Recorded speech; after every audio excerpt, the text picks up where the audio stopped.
I'm Mary Pat Regan, Deputy Secretary of Education.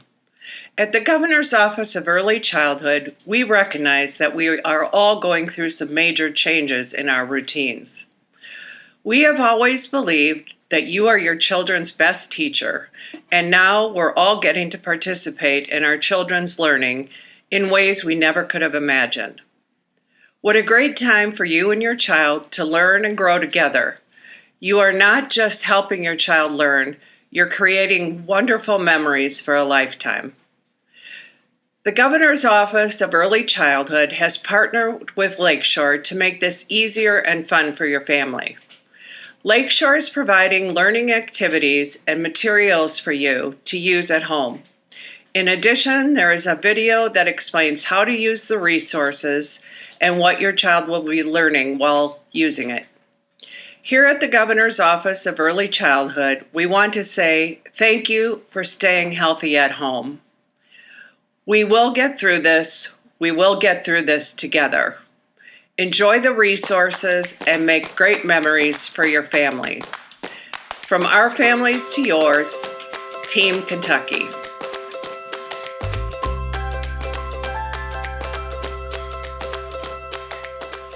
House Building Engineering Center. Take a close look at the photo cards and help your child find shapes in everyday structures.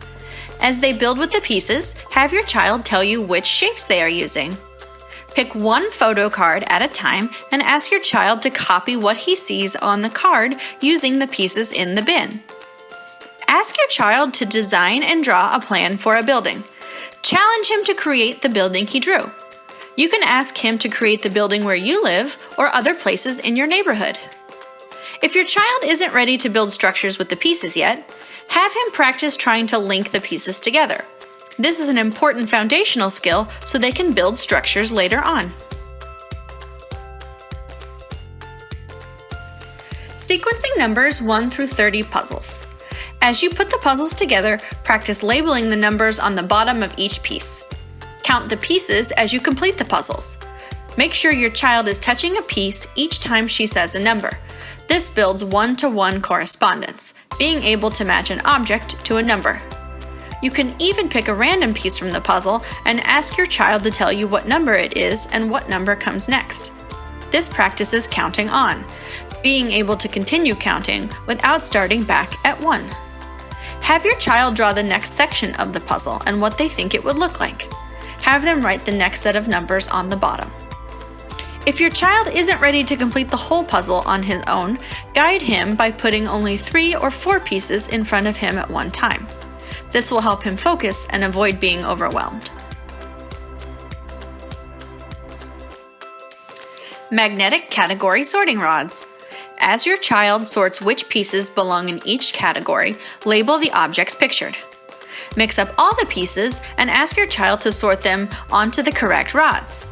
This practices their ability to categorize and sort.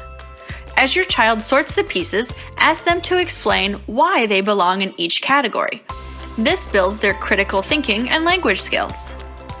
Select 3 pieces from one category and 1 piece from a different category. Mix them up and show your child the pieces. Now ask them to tell you which one doesn't belong and explain why. If your child isn't ready to sort all of the rods and pieces at once, start by placing only one rod and its pieces on the table. This will help your child practice on a smaller scale to gain more confidence. Magnetic descriptive word sorting rods. Practice opposites by working together to brainstorm the opposite of each of the categories on the rods. Select a rod and go around the house hunting for more objects that fit the description. Help your child's critical thinking skills by placing the magnets from one of the rods in front of your child and asking them what the similarities are between the objects. Be sure to put the rods away first so they can't use them as clues. Magnetic counting rods. Use the magnetic fish to create patterns and have your child add to them. You can also challenge your child to make her own patterns with the fish. Practice comparing numbers by selecting 2 rods and asking your child to tell you which one has more, which one has fewer or less, and then explain how they know. Take a small number of fish, say 2 or 3, and ask your child how many you will have if you add 1 more fish. Now place the new fish next to those you started with and ask them to count the total number of fish to check their answer.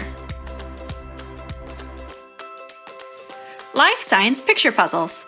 Use the puzzles to walk your child through the life cycle of apple trees, frogs, and butterflies. After you've talked about each stages of the life cycles, challenge your child to put the puzzle pieces in the correct order. As you complete the puzzles, talk about animal homes or habitats. Talk about the similarities or differences you notice. Now compare them to where you live. You can also ask your child to brainstorm other animals that live in each type of home or habitat. Have your child pick a puzzle and then tell a story about the puzzle. Completing puzzles also works on problem solving and hand-eye coordination.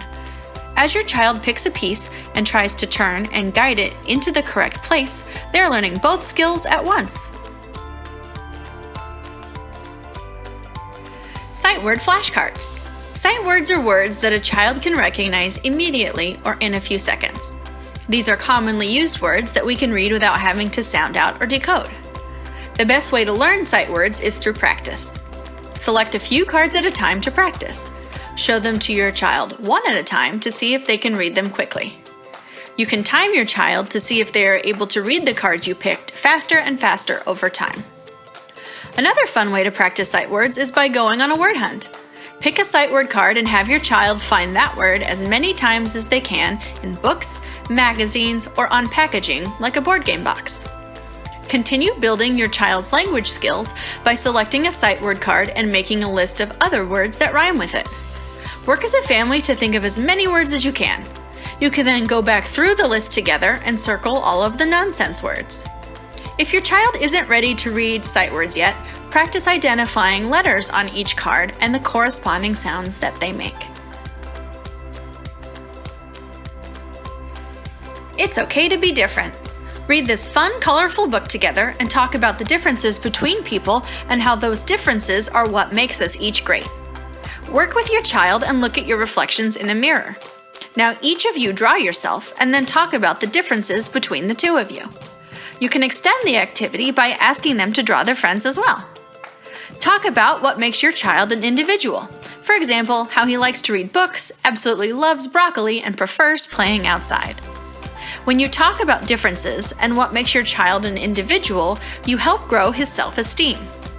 Talk about how you should be proud of the differences that make you who you are. If you have multiple children, you can create a list of similarities and differences between them and celebrate those.